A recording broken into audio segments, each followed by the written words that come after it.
رمضان کا اصل میں جو پروگرام ہے، میں پہلے ذرا تمہیداً عرض کر دوں، یہ ہم صرف واقف ہیں روزہ دن کا اور رات کو 1 گھنٹے کی تراویح۔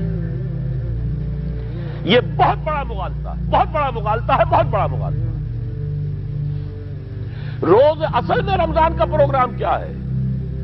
دن بھر کا روزہ اور رات کے اکثر حصے کو قرآن کے ساتھ لے کر جاگنا۔ لیکن حکمت خداوندی نے پہلے حصے کو تو فرض کیا ہے، دوسرے کو فرض نہیں کیا، اس کو ترغیب اور تشویق پر چھوڑ دیا ہے۔ لیکن اس کی جو اہمیت ہے میں چاہتا ہوں کہ پہلے اچھی طرح اس کو سمجھ لیں آپ۔ دیکھیے پہلی حدیث اس میں ہے ان سلمان الفارسی رضی اللہ تعالی عنہ قال خطبنا رسول اللہ صلی اللہ علیہ وسلم فی آخر یوم من شعبان۔ حضرت سلمان فارسی سے مروی ہے، انہوں نے فرمایا کہ خطبہ ارشاد فرمایا ہمیں اللہ کے رسول نے صلی اللہ علیہ وسلم شعبان کے آخری دن۔ فقال، آپ نے ارشاد فرمایا، یہ خطبہ طویل ہے، میں نے صرف شروع کے چند جملے یہاں نقل کیے ہیں۔ یا ایھا الناس قد اظلکم شہر عظیم، اے لوگوں تم پر ایک بہت عظمتوں والا مہینہ سایہ فگن ہو گیا ہے۔ دیکھیے سایہ فگن سے وہ انگریزی کا محاورہ آپ کے ذہن میں آنا چاہیے، coming events cast their shadows before. ابھی رمضان شروع نہیں ہوا ہے، شعبان کا آخری دن ہے، تو وہ کمنگ ایونٹ جو ہے رمضان مبارک، اس کا سایہ آ گیا ہے تم پر، اس لیے حضور نے وہ لفظ استعمال کیا قد اظلکم، ظلال کہتے سائے کو، قد اظلکم شہر عظیم، بڑی عظمت والا مہینہ ہے، شہر مبارک، بہت برکت والا مہینہ ہے، شہر فیہ لیلۃ خیر من الف شہر، اس میں ایک رات وہ بھی ہے، وہ مہینہ جس میں ایک رات وہ بھی ہے جو 1000 مہینوں سے افضل ہے۔ انا انزلناہ فی لیلۃ القدر وما ادراک ما لیلۃ القدر لیلۃ القدر خیر من الف شہر۔ اب جو اگلے 2 جملے ہیں وہ نوٹ کیجئے، جعل اللہ صیامہ فریضۃ وقیام لیلہ تطوعا، اللہ نے ٹھہرایا ہے، قرار دیا ہے اس کا روزہ رکھنا تو فرض کے درجے میں، اور اس کی رات کا قیام تطوع کے درجے میں، اپنی مرضی پر، اپنی خواہش پر، نفل کے طور پر یہ تم پر لکھ دیا گیا ہے، لکھا تو گیا ہے، جعلہ تو ہے۔ مجعول کا جو پہلا مفعول ہے وہ کیا ہے؟ جعلہ کا مجعول اول کیا ہے؟ دن کا روزہ، اور مجعول ثانی کیا ہے؟ قیام لیلہ، رات کو کھڑا رہنا۔ اب یہ رات کا کھڑا رہنا اس کی کتنی مقدار ہوگی؟ کہاں سے معلوم کریں گے؟ قرآن سے۔ جب یہ لفظ آیا ہے سورہ مزمل میں، یا ایھا المزمل قم اللیل الا قلیلا نصفہ او انقص منہ قلیلا او زد علیہ ورتل القرآن ترتیلا، یہ معنی ہے اے لحاظ کمبل میں لپٹ کر لیٹنے والے، کھڑے رہا کرو رات کو سوائے اس کے تھوڑے سے حصے کے، یعنی آدھی رات یا اس میں تھوڑا سا کم کر لو، جسے پھر کہا مفسرین نے 1/3 رات کم سے کم، اور زد علیہ یا آدھی پر بھی کچھ زیادہ کرو، یہ 2/3 رات ہو گیا۔ ورتل القرآن ترتیلا، اور قرآن کو اتارا کرو تھوڑا تھوڑا تھوڑا، یہ ترتیل، تفعیل، تنزیل، جیسے قرآن تھوڑا تھوڑا محمد پر نازل ہوا صلی اللہ علیہ وسلم، ایسے ہی تھوڑا تھوڑا تھوڑا قرآن اپنے اندر اتارو، ہیمر اٹ ڈاؤن، اپنے ذہنوں میں اتارو، اپنے قلب میں اتارو۔ اس کے لیے رات کو کھڑے رہو، اور قیام اللیل کم سے کم 1/3 شب کے اوپر اطلاق ہوگا، اس سے کم پر تو اطلاق ہے ہی نہیں۔ اگلی حدیث پڑھیے، اور یہ ہے جو عام طور پر ہر مسجد میں بھی آج کل خوب یہ گونج رہی ہوگی، حدیث بیان ہوتی ہے، اس لیے کہ بخاری اور مسلم دونوں میں موجود ہے، متفق علیہ روایت ہے، اس سے اونچا تو درجہ سند کے اعتبار سے تو حدیث کا کوئی اور درجہ اس سے اونچا ہے نہیں۔ عن ابی ہریرہ رضی اللہ عنہ قال قال رسول اللہ صلی اللہ علیہ وسلم، حضرت ابو ہریرہ سے روایت ہے، آپ نے فرمایا کہ حضور نے ارشاد فرمایا، من صام رمضان ایمانا واحتسابا غفر له ما تقدم من ذنبه، جس نے روزہ رکھا رمضان مبارک کے دوران اللہ پر یقین رکھتے ہوئے اور اس سے اجر و ثواب کے حاصل ہونے کی امید میں، اس کے تمام پچھلے گناہ معاف ہو جاتے ہیں۔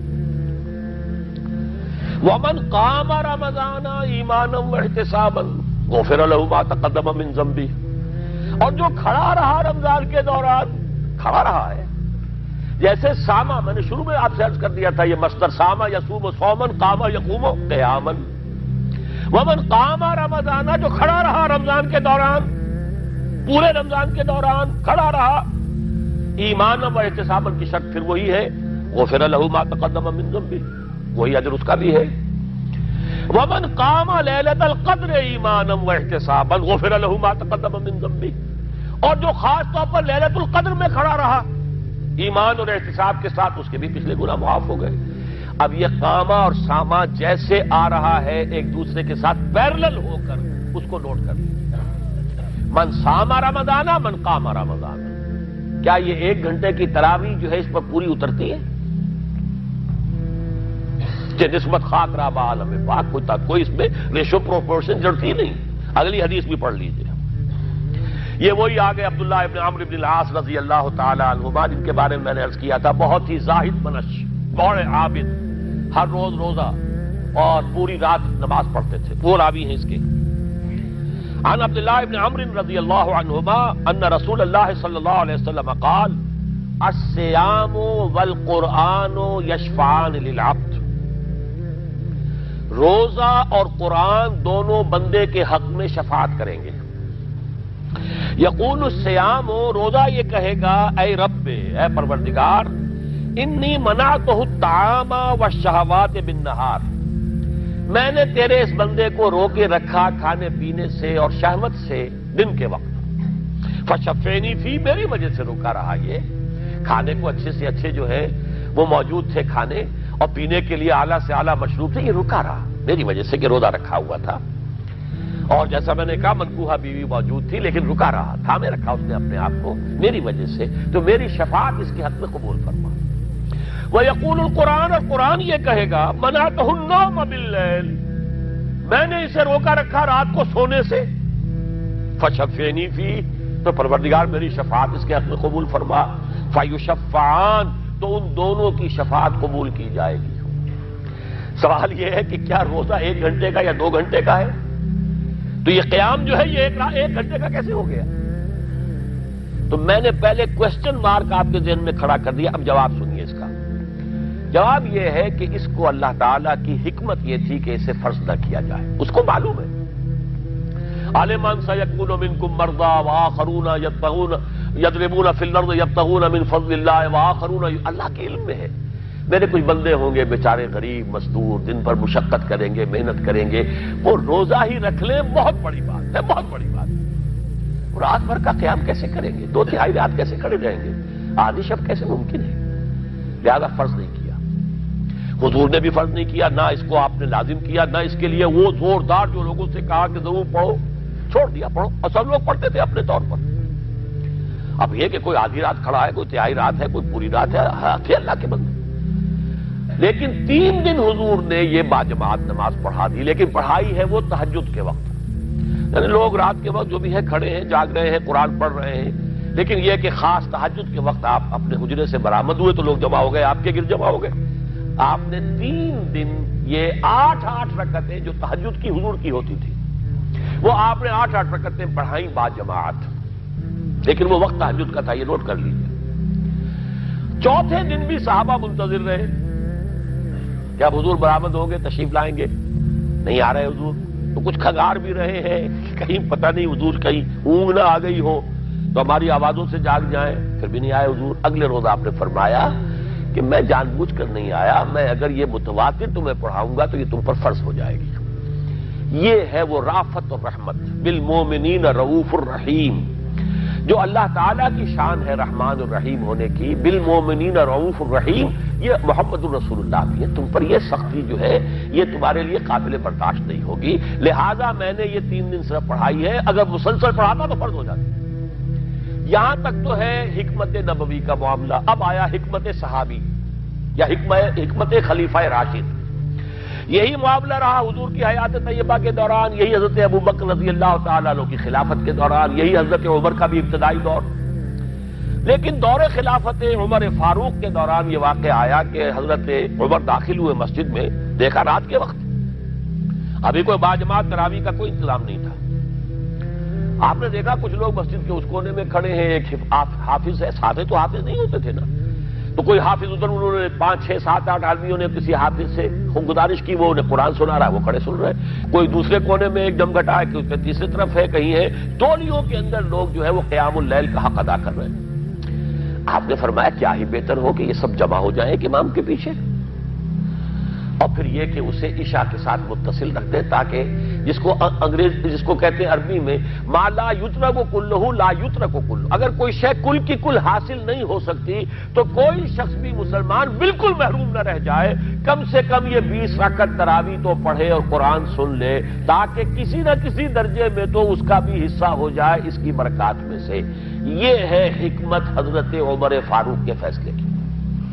اور چونکہ حضور نے فرمایا علیکم بسنتی و سنت الخلفاء الراشدین المہدیین، تم پر لازم ہے کہ میری سنت کو اور میرے خلفاء راشدین کی سنت کو مضبوطی سے پکڑو، یہ وجہ ہے کہ فقہاء اربعہ جو ہیں ہمارے، وہ سب کے سب اس کو واجب کے درجے میں رکھتے ہیں، اس لیے کہ یہ فیصلہ حضرت عمر کا ہے، عمر خلیفہ راشد ہیں رضی اللہ تعالی عنہ، لہذا یہ نظام بن گیا تراویح کا۔ اب میں اس کی نفی نہیں کر رہا، لیکن جو شخص سمجھتا ہے کہ اس سے اصل حکمت اور غرض و غایت پوری ہو گئی، وہ مغالطے میں مبتلا ہے۔ یہ تو علی الاقل کم سے کم اس درجے میں کہ ہر مسلمان کم سے کم اس درجے تک تو جو ہے وہ کچھ نہ کچھ حظ حاصل کر ہی لے، اور وہ اس سے محروم نہ ہو بالکل ہی۔ ما لا یدرک کلہ لا یترک کلہ، اس درجے میں حضرت عمر کا فیصلہ ہے، اور اسی کی وجہ سے ہمارے خلفاء، ہمارے جو ائمہ اربعہ انہوں نے قبول کیا ہے، اور یہی اس مسئلے کا حل ہو جائے گا۔ جو اہل حدیث حضرات اس کے اوپر جو ہے چیلنج بھی شائع کرتے ہیں، کوئی ثابت کر دے حضور سے 20 رکعتیں تو ہم اتنے لاکھ روپے، ہم بھی کہتے ہیں کہ حضور سے ثابت نہیں ہے، کون کہتا دعویٰ ہی نہیں، یہ تو حضرت عمر کا فیصلہ ہے، حضرت عمر کا فیصلہ، خلیفہ راشد کا فیصلہ، اس کو امت نے قبول کیا ہے، لہذا وہ نظام ہے، رہے گا۔ اور یہی جو ہے آپ کو معلوم ہے، حالانکہ یہاں اکثریت جو ہے وہاں پر وہ اہل حدیث حضرات کی ہے سعودی عرب میں، حرمین میں وہی 20 رکعت تراویح ہوتی ہے، اس لیے کہ وہ ان کا جو آفیشل مسلک ہے وہ مسلک حنبلی ہے، حنفی نہیں ہے، تو حنبلی مسلک میں بھی یہی ہے، شافعی میں بھی یہی ہے، مالکی میں تو 36 تک کی روایتیں موجود ہیں، 36 رکعت، لیکن یہ ہے کہ یہ ہے وہ 20 رکعت تراویح کا معاملہ، اس کی نفی میری بات سے نہ سمجھ لیجئے گا، وہ ٹھیک ہے، حضرت عمر کا فیصلہ ہے۔ پھر یہ کہ یہ آسان ترین ہے کہ عشاء کے ساتھ ہی متصل پڑھ لی، اور آج تو ہماری نیند کا کوئی حصہ اس میں جاتا ہی نہیں، کون سوتا ہے، اس سے پہلے سوال ہی پیدا نہیں ہوتا، لیکن یہ جو کہہ رہے ہیں کہ قرآن کہے گا میں نے اسے نیند سے روکے رکھا، اس کا حق کہاں ادا ہوا؟ اس کا حق تو ادا ہوگا کہ تہائی ورنہ نصف شب کے لگ بھگ آپ جاگے قرآن کے ساتھ۔ اب سمجھیے اس کی غرض و غایت کیا ہے۔ اگر قرآن رمضان کا یہ دوگنا پروگرام سامنے آ گیا، اصلاً جو مطلوب ہے دن بھر کا روزہ اور رات کے اکثر حصے کا کم سے کم نصف شب جو ہے اس میں جاگنا قرآن کے ساتھ، اب اس کی جو حکمت اور غرض و غایت ہے وہ بھی اب آپ 2 درجوں میں سمجھیے۔ رمضان کا اب 2 اچھا پروگرام، دن میں روزہ رکھو، اس روح کو مزمحل کرو، اس روح کو مزمحل کرو گے، اس نے جسم کو مزمحل کرو گے، حیوانی وجود کو، تو ہی اس روح کو کچھ ریلیف ملے گا۔ بھاری بوجھ کسی کے قدموں میں پڑا ہوا ہے، وہ کیسے اوپر اٹھے گا؟ ذرا اس کے نیچے جو وزن ہے، لنگر بھاری ہے، جہاز کا کیسے چلے گا؟ لنگر تو اٹھاؤ۔ تو اس طریقے سے وہ ذرا بوجھ سے اس کو تھوڑا سا ریلیف دو، رات کو کھڑے ہو جاؤ، اب اپنی روح پر نازل کرو اللہ کے کلام کو۔ تیرے ضمیر پہ جب تک نہ ہو نزول کتاب، گرہ کشا ہے نہ راضی نہ صاحب کشاف۔ اب یہ پھوار پڑ رہی ہے تمہارے اوپر، تمہارے اندر اس کو جذب ہونا چاہیے۔ اس سے کیا ہوگا؟ روح کو تقویت حاصل ہوگی۔ اس کو مثال سے پہلے سمجھا دوں، کوئی شخص پیاس سے مر رہا تھا، اس درجہ پیاسا تھا کہ اس کے اوپر بے ہوشی بھی طاری ہو گئی۔ کوئی شخص آیا، اس نے پہلے اس کو پانی کے چھینٹے دیے، کچھ ہوش میں آیا، اب اسے پانی کا کوئی کٹورا لگا دیا اس کے منہ سے، پانی کے ایک گھونٹ کی جو لذت اسے اس وقت محسوس ہوگی، کیا کبھی زندگی میں کسی کو محسوس ہو سکتی؟ یہ پانی کتنی بڑی قیمت ہے، قیمتی شے ہے، یہ تو اسی سے پوچھئے جسے شخص پیاس لگی تھی اور پیاس کی وجہ سے بے ہوش ہو گیا۔ اسے پانی کا ایک گھونٹ، جیسے کہ آپ تصور کر سکتے ہیں پیاس سے کوئی مر رہا ہو بادشاہ، وہ اپنی پوری سلطنت دے دے گا، مجھے ایک کٹورا پانی دے دو بابا، لو سلطنت دے، جان سے جا رہا ہوں میں تو۔ اس وقت پانی کی قدر و قیمت معلوم ہوگی۔ آپ کی روح بے ہوش، آپ نے روزہ رکھ کر اسے کوئی تھوڑا سا ریلیف دیا، چھینٹے ڈالے، اب رات کو آپ نے یہ آب حیات مام مبارکہ، دیکھیے مبارک کا لفظ دو ہی چیزوں کے ساتھ قرآن میں ہے، مام مبارکہ، بارش جو آسمان سے اترتی ہے یہ پانی مبارک ہے، برکت کہتے ہیں اسے ہیں جو کسی شے کی مخفی جو قوتیں ہیں انہیں اجاگر کر کے باہر لے آئے، یہ برکت ہے۔ زمین کے اندر روئیدگی ہے، بارش برسی اندر سے نکل آیا۔ اسی طرح کتاب مبارک، یہ کتاب مبارک ہے، یہ کتاب مبارک ہے، یہ تمہارے اندر سے تمہاری سوئی ہوئی روح کو بیدار کر کے پھر اسے غذا دیتی ہے۔ اب جب وہ قرآن کو پڑھے گا یا اس کو قرآن اس کے اندر جائے گا، اسے معلوم ہوگا اس سے بڑی کوئی نعمت نہیں۔ یہ ہے شکر جو پیدا ہوگا اب اس کی گہرائی کے، اس کے دل کی گہرائیوں میں۔ شکر کے معنی کیا ہے؟ احسان کی قدر شناسی۔ شکر کو امام راغب نے 3 مرحلوں میں بیان کیا ہے۔ شکر بالقلب، پہلے تو آپ کو معلوم ہو جو نعمت کسی نے دی ہے کتنی بڑی ہے، یہ احساس نہیں ہے۔ کسی بچے کے ہاتھ پہ آپ نے ہیرا رکھ دیا، اسے کیا پتا یہ ہیرا ہے یا یہ کوئی کانچ کا ٹکڑا ہے، وہ کیا کرے گا اس کی قدر؟ بلکہ ٹافی دیں گے تو وہ سمجھے گا کہ یہ زیادہ اچھی چیز دی ہے مجھے، اس پتھر کا میں نے کیا کرنا ہے، اس لیے اسے معلوم ہی نہیں کہ یہ ہیرا ہے۔ جب تک کسی نعمت کی قدر و قیمت کا احساس نہ ہو، اس کے متناسب پروپورشنیٹ شکر آپ کر ہی نہیں سکتے۔ پھر آپ کو زبان سے شکر ادا کرنا ہے۔ الحمدللہ الذی انزل علی عبدہ الکتاب، یہ زبان سے شکر ادا کیجیے۔ پھر اس کا شکر کا حق ادا کرنا ہے، اس نعمت کو استعمال کرنا ہے۔ اگر نعمت لا کے رکھ دی تو بھی یہ ناشکری ہے۔ کسی بچے کو لا کر کسی اس کے والد نے کتاب دی بڑی عمدہ، اور وہ بڑا مہذب بچہ ہے، تھینکس ڈیڈ یا ڈیڈی، اس نے شکریہ ادا کر دیا، پھر کتاب جا کے جو رکھی کبھی کھول کے دیکھا ہی نہیں، تو ناشکری کر رہا ہے یا شکر کر رہا ہے؟ زبان سے تو شکر ادا کیا تھا تو ناشکری کر رہا ہے، لاقدری کر رہا ہے، اس نے اس کو پڑھا ہی نہیں۔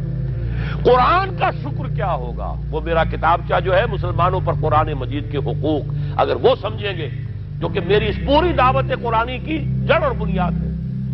2 چھوٹے چھوٹے کتابچے 167 میں لکھا تھا، اسلام کی نشت ثانیہ کرنے کا اصل کام، یہ اسلام کی ریوائول کیسے ہوگی، اس کی شرط لازم کیا ہے، اصل کام کیا ہے۔ ہم نعرے لگانے پر آ گئے ہیں، جلوس نکالنے پر آ گئے ہیں، ہم یہ کر رہے ہیں، ہم وہ کر رہے ہیں، تلواریں بھی اٹھا لی ہیں، گولیاں بھی کھا رہے ہیں، جانے بھی دے رہے ہیں، اصل کام نہیں کر رہے۔ وہ اصل کام کیا ہے؟ یہ سن 67 کی میری تحریر ہے، اسلام کی نشت ثانیہ کرنے کا اصل کام۔ اور پھر سن 68 کی میری 2 تقریریں تھیں، جب میں نے جمعے کا خود خطاب کیا تھا مسجد خضرہ سمن آباد میں، مسلمانوں پر قرآن مجید کے حقوق۔ اس کو مانو جیسے کہ ماننے کا حق ہے، اس کو پڑھو جیسے کہ پڑھنے کا حق ہے، اس کو سمجھو جیسے کہ سمجھنے کا حق ہے، اس پر عمل کرو جیسے کہ عمل کا حق ہے، اور اسے 4 دانگے عالم میں پھیلاؤ۔ یہ تمہارے پاس امانت ہے محمد رسول اللہ صلی اللہ علیہ وسلم کی۔ بلغوا عنی ولو آیۃ، پہنچاؤ میری جانب سے ایک ہی آیت پہنچاؤ۔ کس نے فرمایا؟ محمد رسول اللہ نے۔ مفشو ہو، عام کرو اسے، پھیلاؤ۔ 5 حقوق ہیں مسلمان پر، لیکن یہ سارے حقوق کب ادا ہوں گے؟ جب قرآن کی نعمت کی قدر ہو جائے گی، معلوم ہو کہ یہ کوہ نور ہیرا ہے، یہ کوئی کانچ کا ٹکڑا نہیں ہے، کوہ نور ہیرا ہے، تب معلوم ہوگا اس کی کتنی حفاظت آپ کریں گے، جس نے دیا ہے اس کا کتنا شکر ادا کریں گے، پھر یہ کہ اسے کیسے سنبھال کر رکھیں گے۔ لیکن یہ کہ اگر قرآن کا شکر ہی نہیں ہے، قرآن کی خود کی نعمت کا احساس ہی نہیں، ہوا خیر مما یجمعون، یا ایھا الناس قد جاءتکم موعظۃ من ربکم وشفاء لما فی الصدور وہدی وبشریٰ للمؤمنین، ہدی ورحمۃ للمؤمنین، قل بفضل اللہ وبرحمتہ فبذلک فلیفرحوا ھو خیر مما یجمعون۔ دنیا میں انسان جو کچھ جمع کرتا ہے، جائیداد، مال، دولت، ہیرے جواہرات، زیورات، اور کوئی اینٹیکس، کوئی جو ہے وہ ڈیکوریشن پیسز، جو کچھ، ان سب سے زیادہ قیمتی شے یہ قرآن ہے۔ لیکن اس کا احساس کب ہوگا؟ جب روح بیدار ہو جائے گی، جب وہ چکھے گی قرآن کو۔ جس کو میں کہا کرتا ہوں کہ ایمان حقیقی کیسے حاصل ہوتا ہے قرآن سے؟ جب قرآن کو سنتے ہوئے انسان جھوم جائے، اس کے اندر کوئی شے سمپیتھیٹک وائبریشن میں آ جائے، اسے کہے کہ ہاں یہی ہے، جہاں سے میں خود آیا ہوں وہیں سے یہ کلام آیا، جہاں سے میری روح آئی ہے وہیں سے یہ کلام آیا۔ اب یقین پیدا ہوا۔ اس کو اقبال نے کہا ہے باطنی تجربہ۔ ایک تجربہ وہ ہے جو ہم دیکھ رہے ہیں آنکھوں سے، سن رہے ہیں کانوں سے، چھو رہے ہیں اپنے ہاتھ سے، سونگھ رہے ہیں ناک سے، اور ٹیسٹ کر رہے ہیں اپنے جو ٹیسٹ بڈز ہیں منہ کے، یہ ہمارا ایکسٹرنل ایکسپیرینس ہے۔ لیکن ایک انٹرنل ایکسپیرینس ہے۔ ساری جو بحث اٹھائی ہے علامہ اقبال نے ریکنسٹرکشن پر، اس کا بنیادی نقطہ یہ ہے کہ انٹرنل ایکسپیرینس بھی اس ایکسٹرنل ایکسپیرینس کی طرح بلکہ اس سے زیادہ بڑھ کر قابل اعتماد ہے۔ یہ ہے انٹرنل ایکسپیرینس۔ لعلکم تشکرون، تو یہ تو پہلی منزل طے ہوئی ہے ابھی صوم رمضان، صیام و قیام رمضان کا پہلا حاصل کیا ہوگا؟ وَلَعَلَّكُمْ تَشْكُرُونَ، تاکہ تم اس قرآن کی عظمت سے واقف ہو جاؤ، تاکہ تمہیں اس پر اس کی جو وقت ہے، قدر و قیمت ہے، اس کا انکشاف ہو جائے۔ اب اگلا مرحلہ آئے گا۔ اب یہ روح کچھ توانا ہو کر، کچھ ہوش میں آ کر کدھر اس کی توجہ ہوگی؟ کل شیء یرجع الی اصلہ، ہر شے اپنی اصل جڑ کی طرف رجوع کرتی ہے۔ ہمارا حیوانی وجود زمین کی طرف جاتا ہے۔ یہ سورہ اعراف میں جو کہا بلعام بن باورہ کے بارے میں، وَلَكِنَّهُ أَخْلَدَ إِلَى الْأَرْضِ، زمینی خواہشات ہی کے چکر میں آپ ہیں تو گویا کہ آپ زمین میں دھسے جا رہے ہیں۔ روح بیدار ہوگی تو کدھر متوجہ ہوگی؟ اپنے مرکز کی طرف مائل پرواز کا حسن۔ بڑا پیارا مصرع ہے، اگلا مصرع میں نہیں پڑھتا، لیکن یہ کہ یہ اپنے مرکز کی طرف، اپنے منبع اور سرچشمے کی طرف، کہاں سے آئی یہ روح؟ امر ربی، کہ ادھر متوجہ ہو۔ ہم پڑھا کرتے تھے اپنے ہائی اسکول کے زمانے میں، تو جو صبح پریئرز ہوتی تھی اس میں خاص نظم تھی، مجھے یہ معلوم نہیں شاعر کون ہے۔ مجھ کو ہے تیری جستجو، مجھ کو تیری تلاش ہے، خالق میرے کہاں ہے تو، مجھ کو تیری تلاش ہے۔ اب آپ دیکھیے پورے مذاہب کی تاریخ میں انسان کہاں کہاں گیا ہے خدا کو ڈھونڈنے کے لیے۔ کوئی برف پوش چوٹیوں کے اوپر جو ہے تپسیا میں لگا ہوا ہے، کیوں؟ رب کا قرب حاصل کرنے کے لیے نا، پرماتما سے لو لگانے کے لیے۔ وہ غاروں میں ہے، تپسیا اور ریاضتیں کر رہا ہے، کوئی صحراؤں میں گیا ہے، گوتم بدھ کہاں کہاں گیا ہے، کہاں کہاں گیا ہے، کچھ آپ کو اندازہ ہی نہیں۔ انسان اس کے اندر کوئی شے ہے جو کسی کو تلاش کر رہی ہے۔ میرے اندر ہی وہ شے بھی ہے جو مجھ سے کہتی ہے کہ کچھ کھانا ڈالو اس منہ کے اندر، اس پیٹ میں ڈالو، ہے وہ بھی میرے اندر شے۔ ان لنفسک علیک حقا، یقیناً تمہارے نفس کا بھی تم پر حق ہے۔ میرے اندر ہی کوئی شے ہے جو کچھ اور شے چاہتی ہے، کسی اور چیز کی متلاشی ہے، وہ کسی اور شے کے عشق میں ہے۔ یہ دوسری بات ہے، اسے ہم نے سلا رکھا ہے، لوریاں دے دے کے تھپک تھپک کر۔ ہم تو اپنے جسم ہی کی طرف متوجہ ہیں، لہذا ہمیں وہ پیاس محسوس ہی نہیں ہوتی کہ یہ بھی واقعی میرے اندر کوئی پیاس ہے۔ روح بیدار ہوگی تو وہ پیاس جو اس کے اندر اب پیدا ہوئی ہے وہ کدھر متوجہ ہوگی؟ اپنے پروردگار کی طرف۔ یہ ربط ہے اگلی آیت کا، آپ پڑھیے، وَإِذَا سَأَلَكَ عِبَادِي عَنِّي فَإِنِّي قَرِيبٌ۔ اپنے مرکز کی طرف متوجہ ہوگی، اپنے منبع اور سرچشمے کی طرف متوجہ ہوگی، اپنے مبدا کی طرف متوجہ ہوگی، تو اے میرے نبی صلی اللہ علیہ وسلم، جب میرے بندے آپ سے میرے بارے میں پوچھیں، فَإِنِّي قَرِيب، انہیں بتا دیجئے میں قریب ہی ہوں، کہیں دور نہیں، اس کی رگے جاں سے بھی زیادہ قریب ہے۔ ہم قریب ہیں، جب چاہو ہمیں پکارو، جب چاہو دعا کرو، جب چاہو باریابی حاصل کر لو۔ ہم تو مائل میں کرم ہیں، کوئی سائل ہی نہیں۔ ہم تو ہر روز رات کے آخری گھڑیوں میں سمائے دنیا تک نزول فرماتے ہیں، اور ہماری طرف سے پکارنے والا پکارتا ہے، حل من مستغفر فاغفر لہ، ہے کوئی استغفار کرنے والا کہ میں اسے بخش دوں؟ ہے کوئی مانگنے والا؟ حل من سائل فاعطیہ، ہے کوئی مانگنے والا جسے میں دوں؟ تم سوئے ہوتے ہو، ہم تو غافل نہیں، تم غافل ہو۔ متوجہ تو ہو، آؤ تو صحیح ہماری طرف۔ حدیث قدسی میں آیا ہے میرا بندہ میری طرف چل کر آتا ہے میں دوڑ کر آتا ہوں، وہ بارش بھراتا ہے میں ہاتھ بھراتا ہوں، میرا بندہ میرا ذکر اپنے دل میں کرتا ہے میں اپنے جی میں اس کا ذکر کرتا ہوں، یاد کرتا ہوں اسے، اور میرا بندہ اگر کسی محفل میں میرا ذکر کرتا ہے میں اس سے بہت اعلیٰ محفل میں اس کا ذکر کرتا ہوں، ملائے اعلیٰ کی محفل میں ذکر کرتا ہوں۔ یہ حدیث کے الفاظ ہیں کہ نہیں؟ تو تم غافل ہو بھائی ہم سے، ہم تو غافل نہیں۔ اغیب و وذو اللطائف لا یغیب وارجوہ رجال لا یخیب، میں غائب ہو جاتا ہوں، وہ تو غائب ہونے والی ہستی ہی نہیں ہے، ہر آن موجود، هو معکم اینما کنتم وَإِذَا سَأَلَكَ عِبَادِي عَنِّي فَإِنِّي قَرِيبٌ أُجِيبُ دَعْوَةَ الدَّاعِ إِذَا دَعَانِ فَلْيَسْتَجِيبُوا لِي۔ لیکن اب آئی بات اصل، یہ دو طرفہ بات ہوگی، مجھ سے دعا کرو، کسی وقت کی پابندی نہیں، کسی جگہ کی پابندی نہیں، ناپاکی کی حالت میں ہو تب بھی دعا کر سکتے ہو، میری کتاب کو ہاتھ مت لگانا، مجھ سے دعا کر سکتے ہو، دعا میں کوئی پابندی نہیں، لیٹے مانگو بیٹھے مانگو، ناپاکی میں مانگو پاکی میں مانگو، جب چاہو مانگو مجھ سے،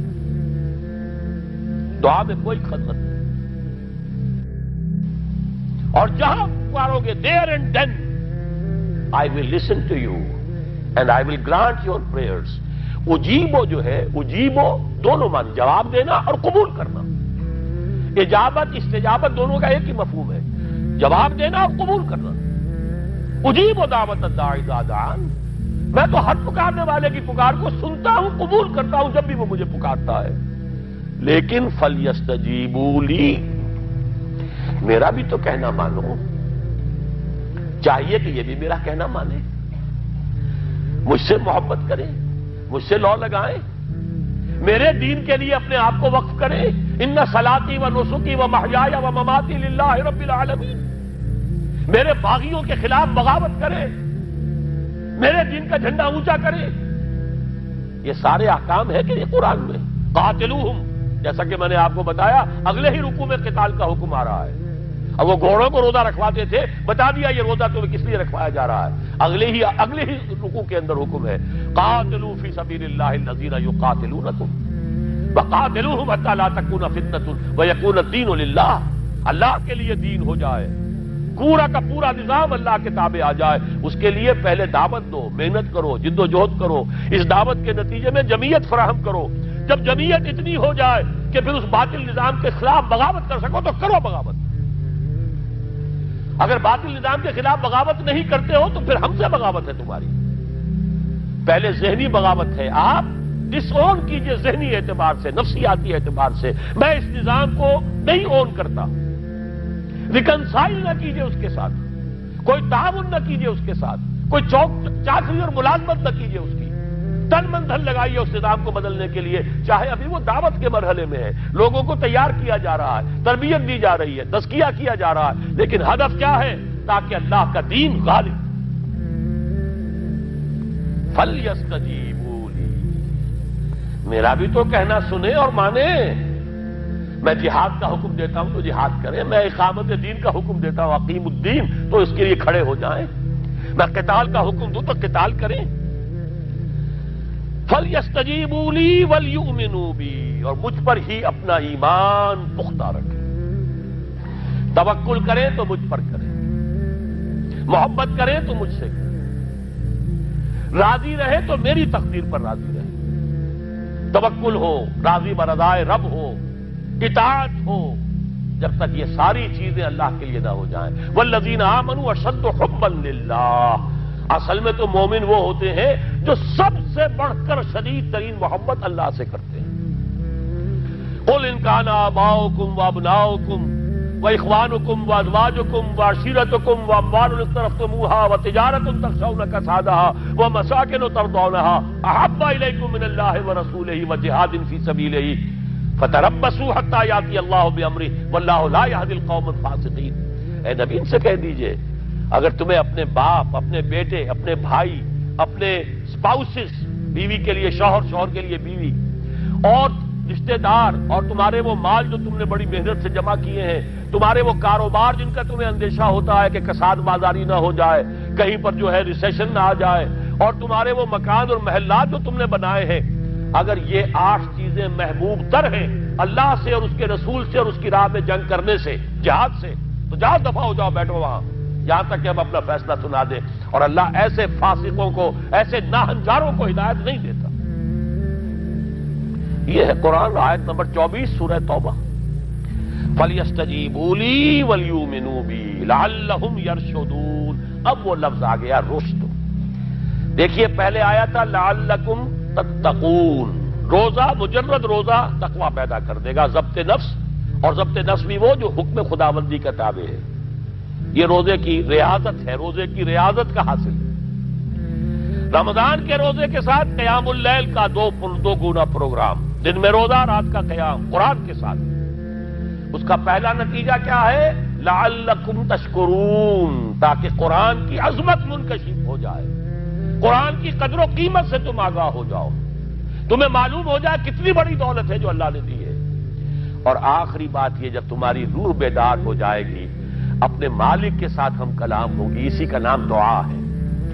دعا ہے جس کے بارے میں حضور نے فرمایا الدعاء مخ العبادہ، یہ عبادت کا جوہر ہے۔ الدعاء هو العبادہ، دعا ہی تو اصل عبادت ہے۔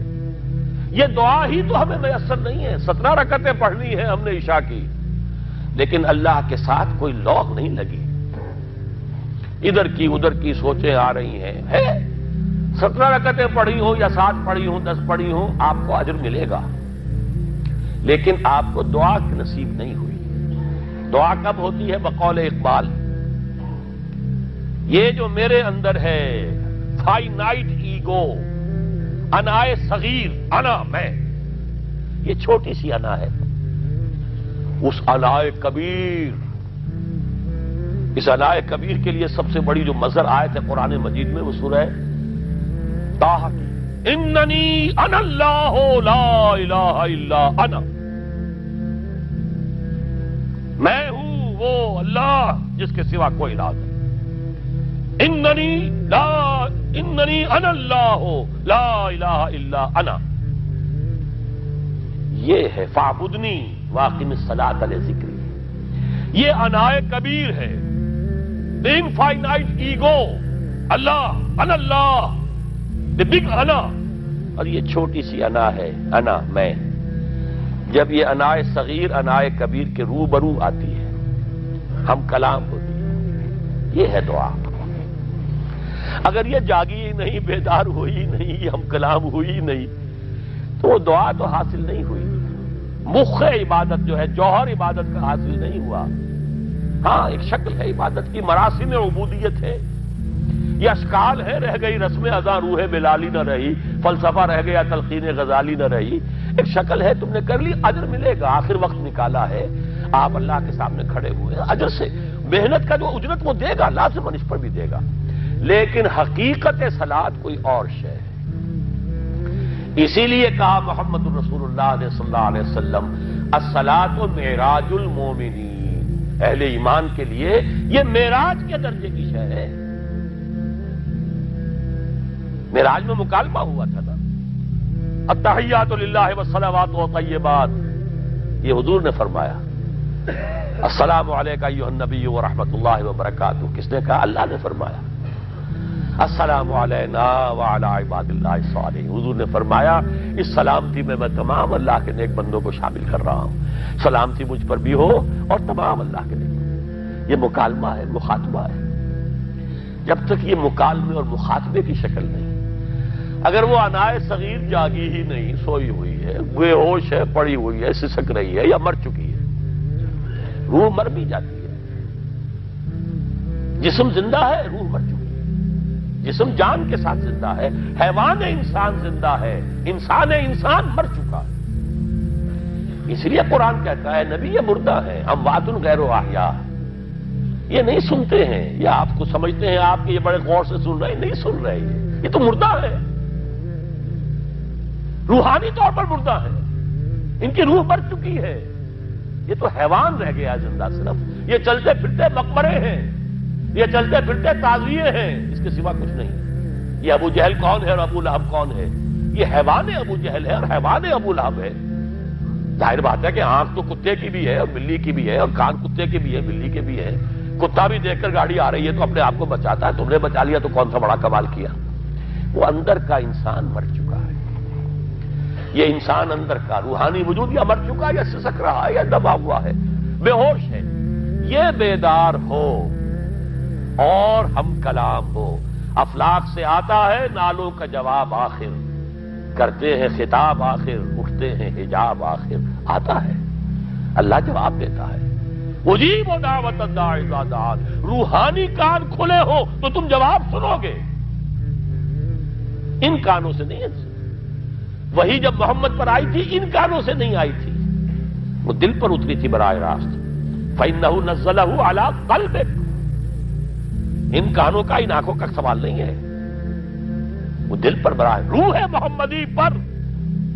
یہ روح، اسی لیے وہی کو بھی روح کہا گیا ہے، لانے والا بھی روح، اور روح الامین جس پر لایا گیا وہ بھی روح محمدی جس کا مسکن ہے قلب محمدی، اور جو لائی گئی وہ بھی روح ہے۔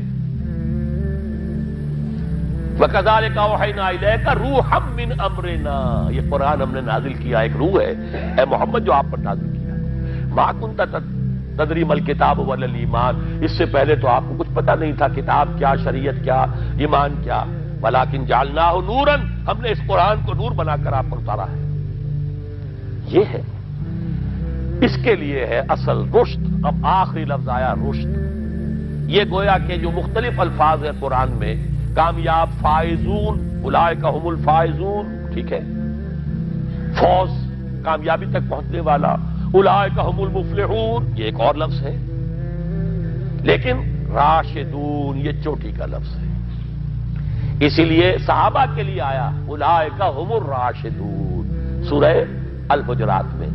اسی لیے انسانوں میں سے نبیوں کے بعد سب سے اونچے چوٹی کے انسان ابو بکر، عمر، عثمان، علی، ان کے لیے آیا خلفاء الراشدون، علیکم بسنتی وسنت الخلفاء الراشدین المہدیین۔ یہ رشد ہے، رشد تک پہنچنا ہے تو یہ کام ہے، اور یہ ہے اصل حاصل صیام و قیام رمضان کا۔ اولئک هم الراشدون، اللہم ربنا اجعلنا منہم، اللہم ربنا اجعلنا منہم، اللہم ربنا اجعلنا منہم۔